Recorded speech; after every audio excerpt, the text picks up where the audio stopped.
Bom, olá meus amigos, estamos de volta com a segunda parte do programa Mundo em Debate, especialmente hoje falando sobre a Ucrânia, lógico, Crimeia e esses fatos que envolvem Rússia, União Europeia, Estados Unidos e, por que não, o Brasil. Tá? Então aqui, começando a nossa segunda parte com o professor Makeda, tá? Que certamente estará em outros momentos com a gente. Então vamos lá. Então, já que nós localizamos a Ucrânia, eu acho que seria interessante colocar um mapinha aí que nós temos a respeito da Crimeia. Né? A Crimeia é essa península que está aí ao sul da atual Ucrânia e que recentemente foi incorporado pela Rússia por um processo considerado fraudulento, mas não vamos entrar nessa questão, é um fato, a Crimeia foi anexada pela Rússia, isso recentemente. Oficialmente é dia 17, 18 do 3. Então, mês de março, é bem recente, uma estratégia militar interessante, o New York Times documentou isso de uma maneira que você, telespectador do programa, pode também acessar no jornal, no New York Times, tem lá uma área de mídia que permite você entender melhor o conflito, é interessante para você mais audacioso, que quer buscar informação a fundo, uma recomendação. Claro. Mas voltando então para a questão da Crimeia.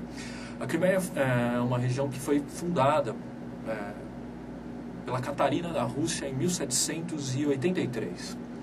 Portanto, nós estamos falando do século XVIII, não? Do ponto de vista mais importante, lá temos 30 portos com águas profundas, onde o calado dos navios podem ser de maior dimensão. Isso é estratégico, é importante do ponto de vista comercial e militar, não é? Porque os navios de guerra, eles não são pequenos barcos, são ou poucos são lugares onde transita próximo ao litoral, ou construir um porto para um navio militar, são raras as localidades físicas que permitem. E nós estamos falando do Mar Negro, uma região cheia de estreitos, bom, enfim.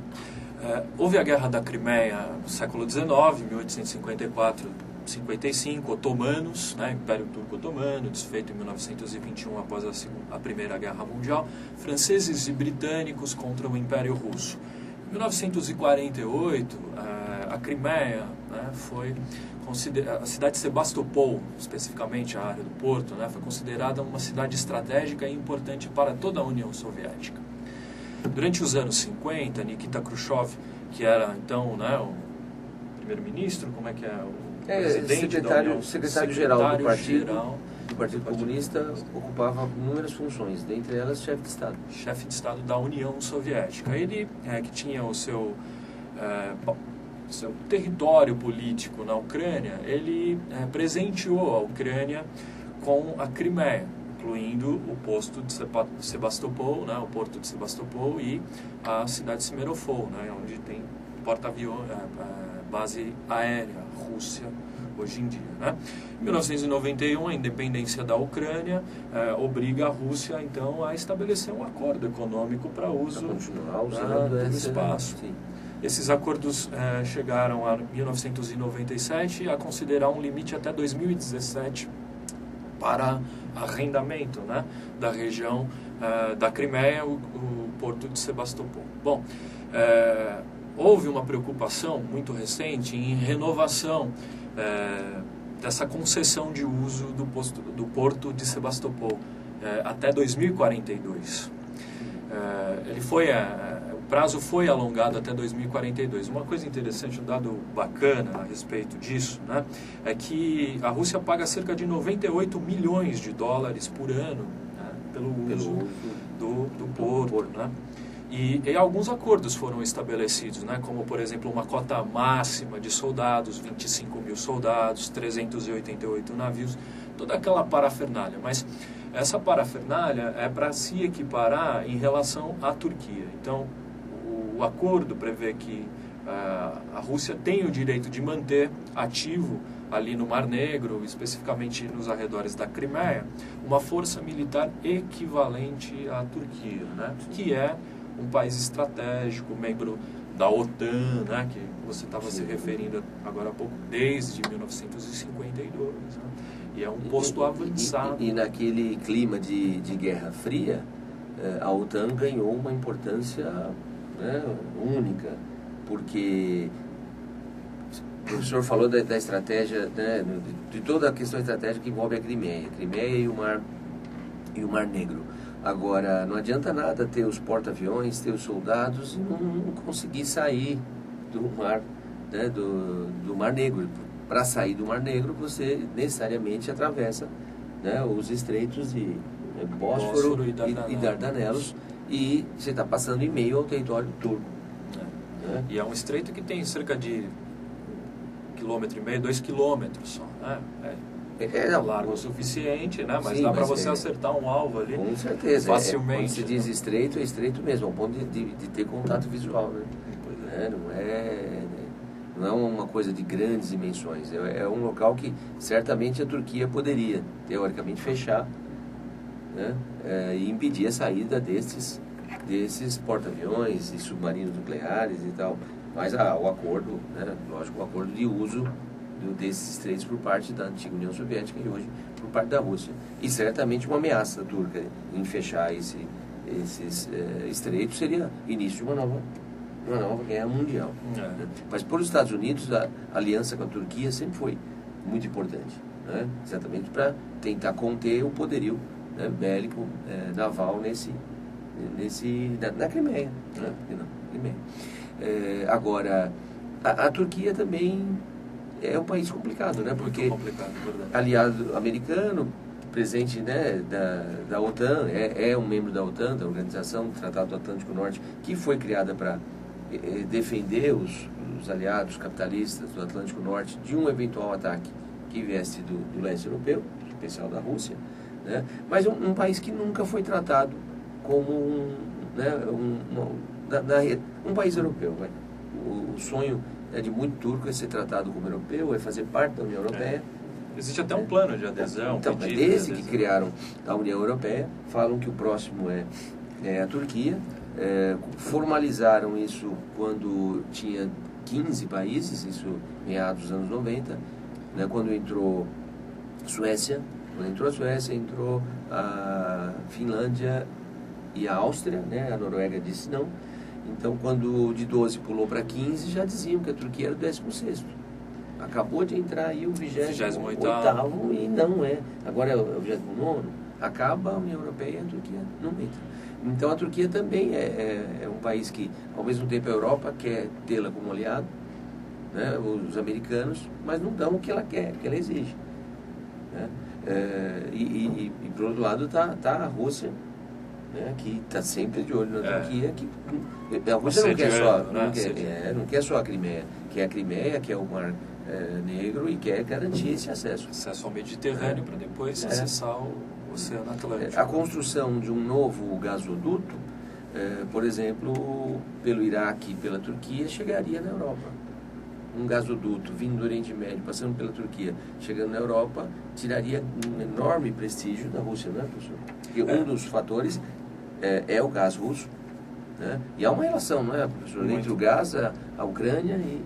Qual é essa relação? Então, recentemente eu acabo de falar aí do acordo, né, da Crimeia, de 98 milhões de dólares anuais pelo arrendamento, mas também para essa ampliação, o Viktor Yanukovych, né, ele estava tentando tirar proveito dessa situação aí, negociando com a Rússia, e eles estabeleceram também um bom desconto pelo gás, né?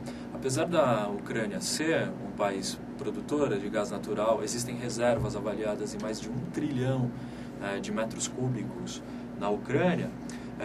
Nós temos um mapa, se me permitir, a gente pode colocar esse mapa agora rapidamente para que você tenha uma dimensão, né, da importância desse gás e desses gasodutos, né, que passam por toda essa região aí, inclusive pela Ucrânia. 30% é o desconto que a Ucrânia tem sobre o gás vindo da Rússia, um descontão. Isso ao longo do ano é bilhões de dólares, né, em termos de balança comercial entre a Ucrânia e a Rússia. A Rússia é a maior parceira comercial da Ucrânia atualmente, né? Mas e a gente não pode esquecer disso. Eu acho que uma coisa que eu pensei muito ao longo do preparo dessa aula que os debates não colocam é sobre a população da Ucrânia, né? Mas só uma coisa, finalizando aí. Quer dizer, a Rússia paga para a Ucrânia para utilizar, pagava, agora para utilizar, não precisa pagar mais. Para pagar mais. Pagava, entre aspas, um aluguel pela infraestrutura que utilizava da Ucrânia, e especificamente da Crimeia. E a Ucrânia paga pelo gás. Pelo gás, mas agora com um desconto maravilhoso. Então, aí, fatos recentes desse último mês, a Rússia já não vai mais pagar, pois a Crimeia, né, nesse processo duvidoso, mas a Crimeia acaba de se tornar parte da Federação Russa, e a Rússia anunciou o fim do desconto. Então, essa é uma pressão que a Rússia faz sobre toda a Europa. Economicamente, né, você tira o desconto do gás, quer dizer, a Ucrânia vai ter que pagar agora 30% a mais do que já não vinha conseguindo pagar, né, já está devendo. Então a Ucrânia perde esse desconto e ainda perde a renda, né, desse, entre aspas, imóvel alugado que era a Crimeia. Economicamente vai ficar muito difícil, e aí vai sobrar para, talvez, a União Europeia tem que fazer alguma coisa, né? A União Europeia tem condições de bancar essa nova realidade econômica da Ucrânia, né? O Obama, que foi taxativo, que disse que essa incorporação seria inadmissível, o Obama tem condições financeiras também, né, de tentar, alguém vai ter que dar um suporte econômico, porque se a Ucrânia falir economicamente, eu creio que a Rússia vai avançar ainda mais e vai criar um pânico por todo o leste europeu, que é isso, né? Eles estão assim, minha expectativa era me tornar um europeu de verdade, não só um membro no papel esquecido. Eu quero ser um cidadão europeu, eu quero circular por toda a União Europeia, eu quero esse reconhecimento, quero que o mundo me reconheça, não um mero satélite, um vizinho russo, né? Será que a União Europeia, será que os Estados Unidos, o Obama tem condições de dar esse suporte que a Ucrânia precisa? Ou vai ser colocar a Rússia nas alturas, né? O que você pensa disso? Essa alusão que você fez é um debate que a Carta Capital trouxe também na sua edição falando sobre o conflito. O foco da crise ucraniana se deu através de uma proposta da União Europeia, uma proposta direta. Incluía um empréstimo de 11 bilhões de euros, e a Rússia fez uma contrapartida de 15 bilhões de dólares. O que a Carta Capital sugere, por exemplo, é que nesse momento talvez a Rússia não venha a honrar, né, esses empréstimos que haviam sido prometidos no início, lá em novembro do ano passado, no início da crise lá da Praça Euromaidan, né? Aliás, cenas muito interessantes. A Carta Capital é da semana? Então, precisaríamos dar uma olhada nisso aqui, viu? Eu tenho aqui um xerox da edição, mas eu só tenho da parte da reportagem então, de mas dentro. Com certeza Mas é cerca de 3 semanas atrás, 2 semanas atrás, no máximo, né? Tá, para os nossos alunos darem uma olhada, o site da Carta Capital tem muitos arquivos, você consegue, mesmo sem assinar nada. Então, dê uma olhada, cartacapital.com.br.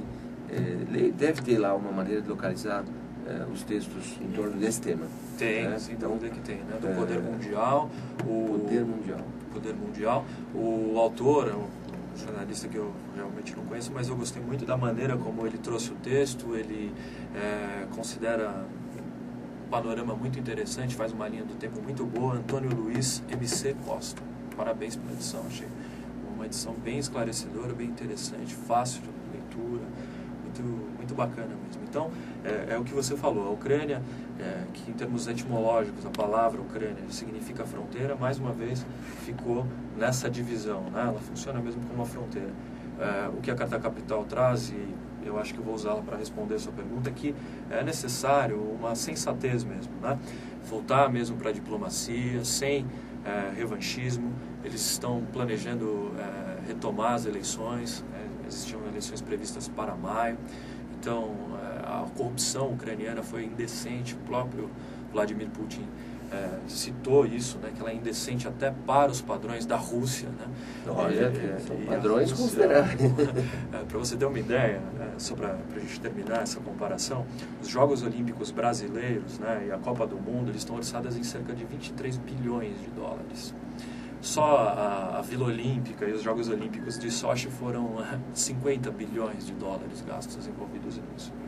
Então, tudo para construir. Explica a concentração de riqueza na Rússia, né? Facilmente. Bom, professor, eu acho que é isso. Chegamos a um panorama, falar um pouco sobre esse tema. É um tema polêmico, evidente. Há um embate aí entre os jornais, nossos alunos e os interessados sobre o tema, eles são bombardeados aí por uma visão que é, sobretudo, a visão americana e a visão europeia. Né? Eu acho bem interessante essa sugestão, né, do professor de que eles acessem o jornal Diário. É o Diário da Rússia. Diário da Rússia. Diário da Rússia. Que acessem também, eu citei o Pravda, né, .ru, está em russo, mas vocês vão achar lá, como eu disse. São diferentes abordagens que chocam, porque nós temos... Não é um erro, é natural. Nós somos tão bombardeados pelas mesmas fontes e que estão todas, né, alinhadas aí a essas potências que mais interferem sobre, né, nosso dia a dia, que é inevitável. Não tem como. Quando chega uma abordagem com um ângulo um pouquinho diferente, a gente tende a ridicularizar, ou de cara, não estão querendo me enganar, estão distorcendo. Calma, vamos devagar, né? Mas acho que o fato é esse. A Rússia vem a cada dia buscando mostrar, mesmo que a mídia não queira, ou a nossa, a ocidental, né, americana, europeia, não queira, mas a Rússia vem buscando se mostrar que é uma potência, ou como os mais conservadores e sempre foi, sempre será, e vou mostrar para o mundo todo, né, que eu mando, que eu não sou, não existe G7 mais um, não existe G8 na visão russa, ou não existe. Agora estão dizendo que a Rússia não vai mais participar, né? O Vladimir Putin já falou, então pronto, então vamos, não vai nem ter a próxima reunião. Eu acho que isso é muito interessante até para o Brasil, porque essa ideia dos BRICS, né? Brasil, a Rússia, a Índia, a China e a República Sul-Africana, é uma oportunidade, de repente, né? Desse fórum crescer, dele aumentar, né? Existe nesse momento também, a mídia cobra um posicionamento do Brasil, né? Um posicionamento diplomático, que é um posicionamento delicado, porque ele é parceiro da Ucrânia, é parceiro da União Europeia e tem como principal parceiro também ali no leste europeu a Rússia. É um país muito parecido. As exportações de carne para a Rússia são bem significativas, né? Como é a parceria com a China. E é bom lembrar que tanto a Rússia não chegou a afirmar que não enviaria tropas, né? No caso da Síria, que eu citei, que é um país que é muito importante para a gente, tem muito árabe sírio no Brasil. E o veto foi respeitado, né? No caso agora, mais específico da Crimeia, a China não se manifestou. A China não se manifestou por quê? Porque é óbvio, a China não pode dar voto a um levante popular, né? Como aconteceu, né? Em resumo, a maioria da Crimeia é russa por etnia e houve um levante e eles né, os próprios que se rebelaram organizaram um plebiscito, né, declararam a independência, que foi reconhecida pela Rússia e no dia seguinte incorporado à Rússia. Se você então dá voz a levantes populares, a China acaba em uma semana. Também, né? Então a China não se manifestou, né, não criticou, porque tem suas alianças, né, com a Rússia, mas também não se diz favorável, se ausentou. A China está apagada aí nessas últimas semanas, né, nos assim aspectos como o Brasil políticos, também, por isso, né? Porque, né, como, né, muitos interesses muitos envolvidos, interesses, né, para se comprometer com um lado ou outro, né? Então não quero me envolver. E o Brasil é mestre, né, nesse aspecto. Por várias vezes no Conselho de Segurança, como um membro, né, rotativo, nos ausentamos, né, abstemos do voto. Estranho, quem quer uma cadeira permanente, quem quer uma cadeira com direito a veto, como dizia o Lula, e quando tem oportunidade, vai se abster do voto. Professor, mas eu acho que dá para que os nossos aí colegas que nos acompanham, acho que tem um panorama da coisa. Correia, se me permite só falar uma coisa, me desculpe te cortar, você estava encerrando o programa, mas é que você deu uma dica super importante. Quando você fala da Síria, que existem muitos descendentes, imigrantes, foragidos no Brasil, lembrar que o Paraná também é um lugar com uma colônia, né, ucraniana importante, que existem muitos eslavos no sul do Brasil, na formação do sul do Brasil. Especial no Paraná, né? Como uma dica de vestibular para o finalzinho do programa, você que acompanhou até o final, né, fique atento com isso, porque esse pode também ser um viés, né? De repente lembrar a origem dos eslavos, né, e ucranianos no Brasil, que estão no sul. Com certeza. E aproveitando, que é uma dica muito boa, já que eu disse dos lituanos, né, Estônia, Letônia, Lituânia, aqui ao lado, na Vila Zelina, né, a comunidade lituana tem curso de língua, tem incrível, temos o professor Lipas, né, representante da comunidade lituana aqui na Vila Zelina, na parada lituânia do trólebus. Não é pouca coisa, é algo concreto, a geografia, acho que é isso aí, né? Bom, então eu acho que foi um programa bem interessante, professor, e vai acontecer mais muita coisa, né? Isso não vai acabar tão cedo. Nós acho que vamos voltar até numa outra oportunidade para, quem sabe, encerrar esse tema para os alunos mais para o final do ano, não é? Porque do mesmo jeito que aconteceu na Ucrânia, na Crimeia, que até então pertencia à Ucrânia, isso vem acontecendo em outras localidades, não é? Vocês podem ver no mapa, né, mapa sugerido pelo nosso professor Maqueda, a parcela do território onde a maioria é russa, e lá outros levantes já estão acontecendo, né? Existem 3 localidades onde o poder público já não atua e os prédios públicos tomados pelos populares, que querem o mesmo, né? Querem que aconteça o mesmo que aconteceu com a Crimeia, né? E aí o professor lembrou de uma das cidades... A cidade talvez que a gente tenha, você, aluno, tenha a maior familiaridade, talvez seja essa cidade de Donetsk, né? Que tem o Shakhtar Donetsk, né? Até os jogadores de futebol do Brasil jogaram, né? E tem muito brasileiro jogando lá ainda, não tem? Faz parte da Liga Europeia. Eu não acompanho o futebol, mas eu ouvi falar alguma coisa que um desses clubes deu uma garantia aos familiares que eles têm uma rota de fuga. Caso a coisa esquente, eles têm já um plano para tirar os brasileiros de lá. Não sei se o nosso Itamaraty tem também, mas eu acho que é o Shakhtar, parece que ele tem. Está mais avançado. Bom, mas é isso, professor, obrigado. Tenho certeza que os nossos alunos vão gostar bastante, e se não gostar é só apontar as críticas, sugestões, etc. Professor, obrigado e espero no segundo semestre tê-lo de novo aqui. Então é isso, pessoal. Até uma nova oportunidade. Tchau, tchau.